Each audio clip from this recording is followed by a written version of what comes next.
folks, if you can't tell, today we're looking into the Husqvarna 35. Except for, hang on, this one's orange. And this says Frounteir Mark 1. That's not a 35, but it's a 35.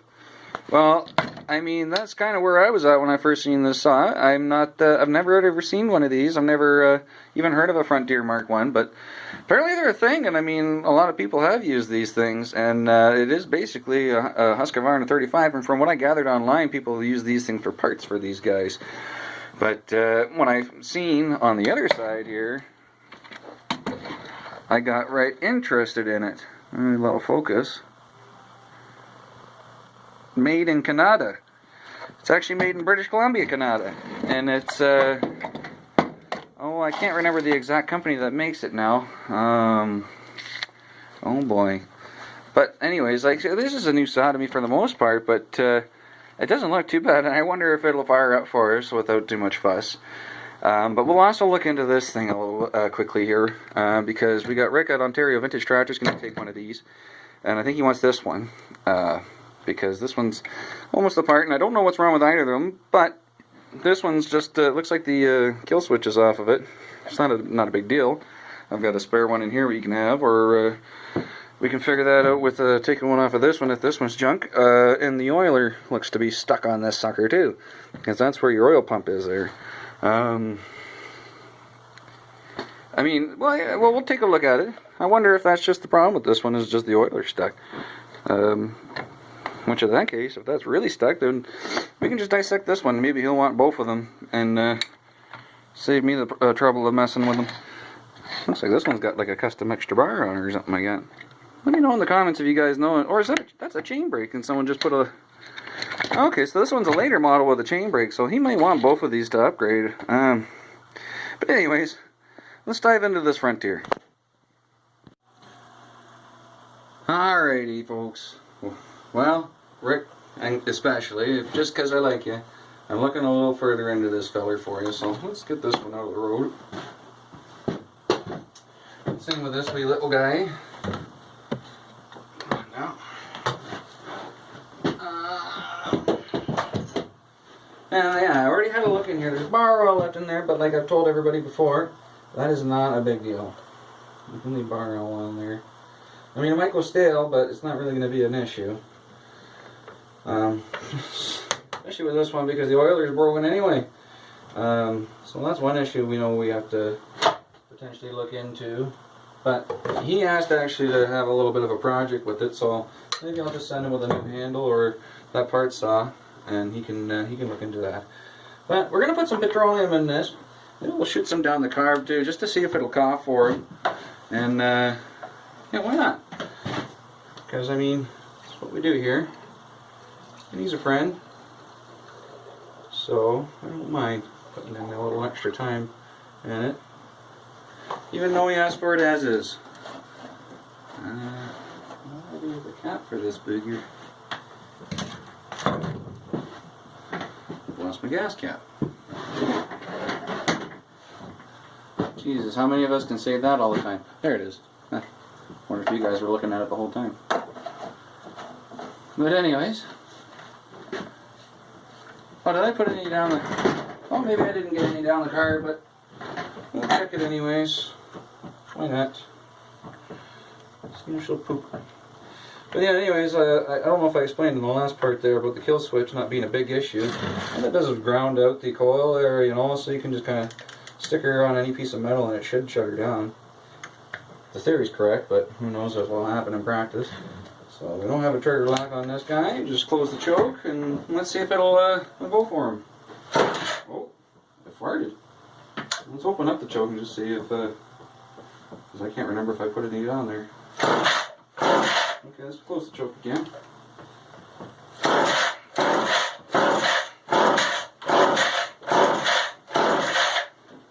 Yeah, let's put a little gas down that. I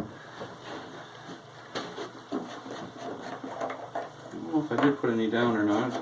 If I did, maybe it wasn't a lot. Just too busy talking to you guys. Anyways, usually when I put the gas in the car, we'll open up the throttle too, so it gets right in there.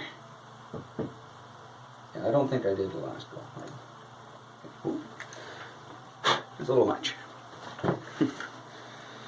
And it's a little much. Usually I set up a bottle to do that, but I'm being a dummy today, why not?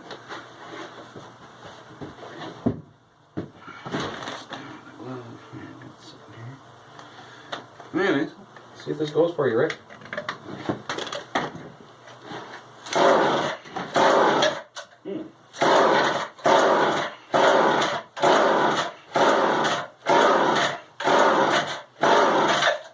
It did cough here earlier.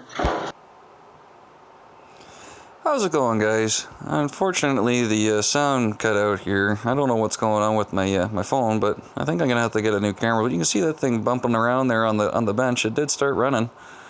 It stalled out there, but yeah, I'm sorry about that, guys. I explained that in this next clip, but I just kind of wanted to get a heads up with saying sorry to you.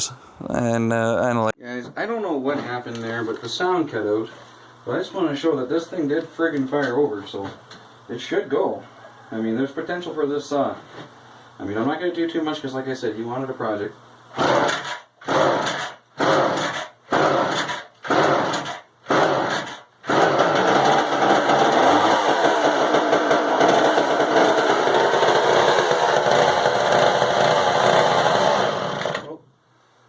But anyways, there's potential there. You can see it runs. I think it just, you know, he's got that hydrosonic cleaner, whiskers and worse. I think he's going to have a carb problem just cleaning that carb out. Perfect.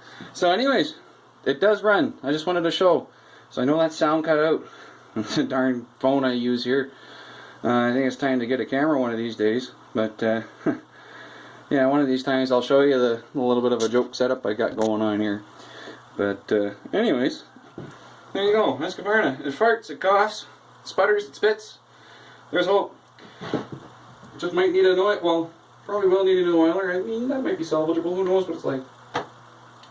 But like I said, got that other parts off. He's interested in it too, and you can have that and save me the trouble of diving into it. And I'll get into something else. You know, maybe an old Pioneer. But anyways, let's move on to that other saw.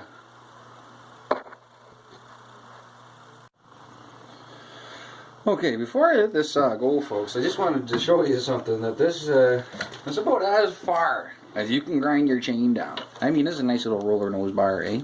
Well, sprocket nose, whatever you want to call it. But, look how far that's ground back. I mean, you can't go much further than that. You know what, and I bet you with that gap there, this thing probably is a hungry ass chain. I bet you she just bites like snot. I mean, that's about as far as you can go. I mean, you can't go much further than that. That's a big old gap on there. And there's not much of the tooth left. I mean, the next sharp, then you're going to likely be breaking tooth. I'm surprised that there's not a broken tooth on here, how thin that some of these are. It's impressive, really. So, that's cool. You're getting an interesting chain and a nice little bar. Oh, it's a made in Canada bar. Oh, sorry. I wonder if that's like a little Pioneer P20 or P12 bar. But then again, that would have probably been a solid nose one, you know, a hard nose or whatever you want to call them, because Pioneers were bad for that. Most of their saws came with hard nose, at least from my recollection. I'm just a young flounder, I don't know for sure. But yeah, that's a cool little saw. But let's put her down. Let's put her down here. And take a look at this boy here. That's a cool little saw. And it's not the same, not too damn not too damn bad. And I got to thinking about the bar. There's a roller nose on this. I wonder if that's the original bar. That could be what's on the Husky, is the Frounteir bar. But yeah, these are a neat little chainsaw. I mean, this is the first one I've ever had in my hands. It's the first I've ever seen of them. And it looks pretty clean. So, just do the same as this, the other one. Put some gas down, see if it goes. If not, put some gas down the curb. And see if it'll cough, and then go from there. I don't know if we've got spark or anything. Bone dry, fuel line looks good. That's bone dry too. It's not an automatic oiler, so it's not a big deal to run them dry. Like, I mean, it's a big deal to run it in the wood dry, obviously, but just to fire it up, it's not a big deal just to leave that dry, because you're not pumping that. But, yeah, you know, I mean, choke's there and everything. Let's throw some gas in her and put the choke on and see where we're at from there. Maybe this is going to be a really easy day for me and fun, and have a barrel of laughs, and we'll make 2 videos. We'll shut it on when we get this thing going. I don't know if we'll bother cutting any wood today. We might goof off with it. It is kind of neat little saw. We'll see. But then we'll go ahead and go back to that Johnsard, and we'll pull the carb off of that, and we'll send her to Rick for an ultrasonic cleaning. So I just wanted to double check and making sure I'm putting it in the fuel side. Stranger things have happened. I mean,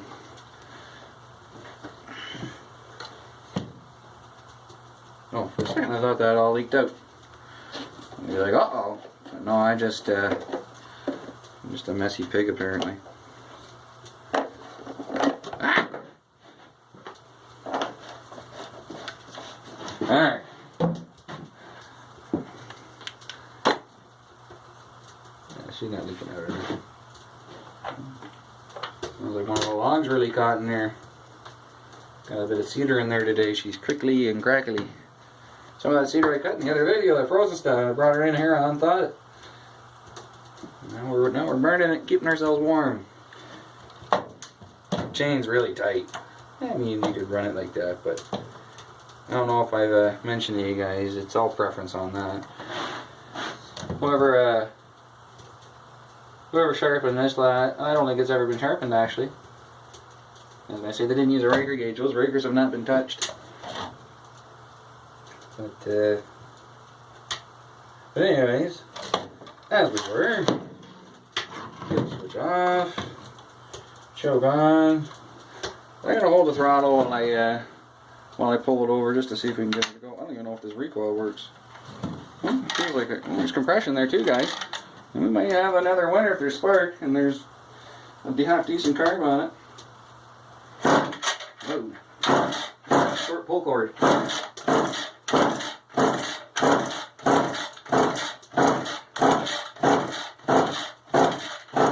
Alright, well, let's make our lives easier and put a little gas down the carb. She's a Philipsio. Here I am yanking on it. I don't know if there's a wasp nest in this thing. I'm just trusting that it's like that other one. Setting a bad example, really. You should always check just in case. This is a Philipsio, but if you got a small enough slot screwdriver, you can cheat it. I don't know if I've mentioned to you guys, I'm disorganized as all get out. I still don't lose it all the way there. So yeah, exactly the same as a Husqvarna. I mean, not a lick of it's different. Ooh, smells stale. Wondering if there was gas in here and it just evaporated.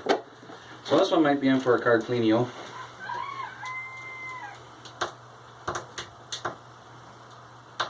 Oh yeah, look at that. There we are. Cool. That'll do. Should do. Don't need much just to get them to cough to know if there's anything worthwhile here. Okay, close that choke up. Parted. Just like that other one.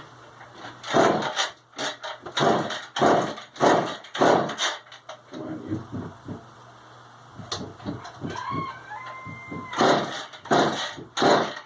Oh, there goes the recoil.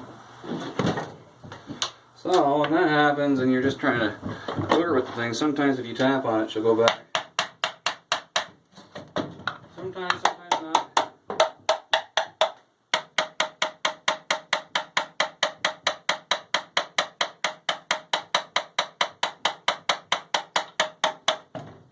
sometimes it's just a little sticky, right? You can see it is budging. It's just a little stuck. It's a really short rope.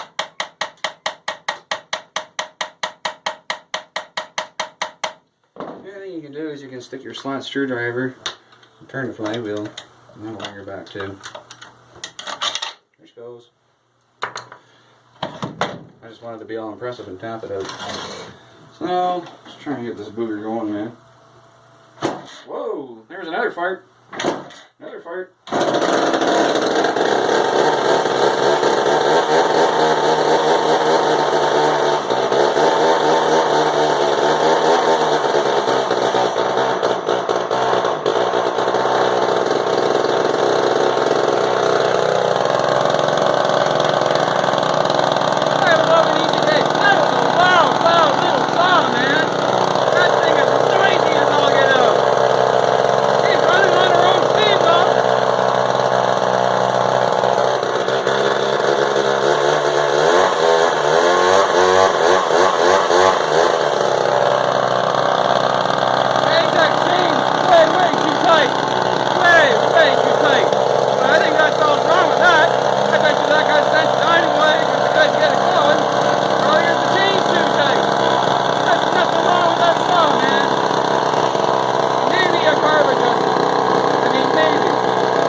Works too.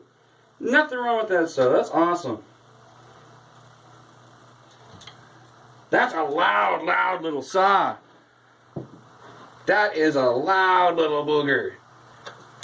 She need a little help to get going, but I mean, Jesus.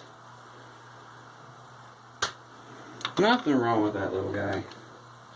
So well, I'll loosen that chain and I'll get her set up and let her sit outside with a little jumping bean with some seed foam in it, and I bet you this will just be fine after a little while. Maybe I have to adjust the carb. Which we could do a video on carb adjustments one of these days. But I feel like there's enough. I feel like there's enough guys on YouTube doing a much better job of it than I could ever. I just like showing you guys these old saws running. If I can facilitate such a thing, especially when it's a Canadian saw like this little guy. Oh my God, this is a bit of a pain in the ass. The husky was way easier. Ugh. I'm also like dizzy from all the fumes. We open up the door.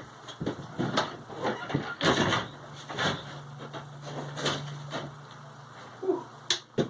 That's cool, folks. I love an easy day. Yeah, and I don't have to have the cover on to adjust the carb. Most saws you don't. They usually give you an access from the outside. Some of them have the newer ones that have particular adjustment screws. See what happens when you take your time and you think about what you're doing. I don't know if this is the matching screw for this saw.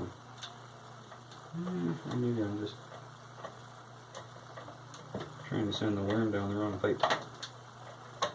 No, I just don't think this is the right screw for that. Holds it all the same. Either way, there she is. So yeah, I'm going to probably loosen that chain up, which to loosen the chain up. Alright. I'm sure you can hear it idling away there. She's been idling for a good couple minutes and it's only starting to sound better and better. I mean, I bet you that saw's just been sitting, and like I said, it was probably sent in with too tight a chain or something like that, because I didn't have to do anything to that thing. I just got it running. That's it.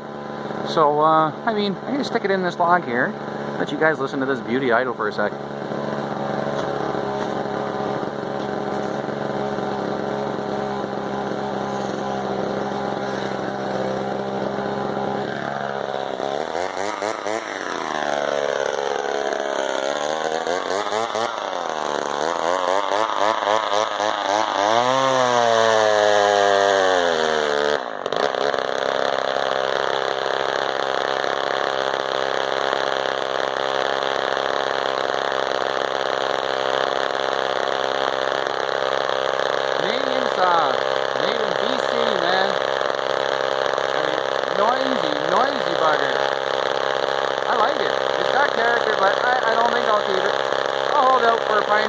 recall.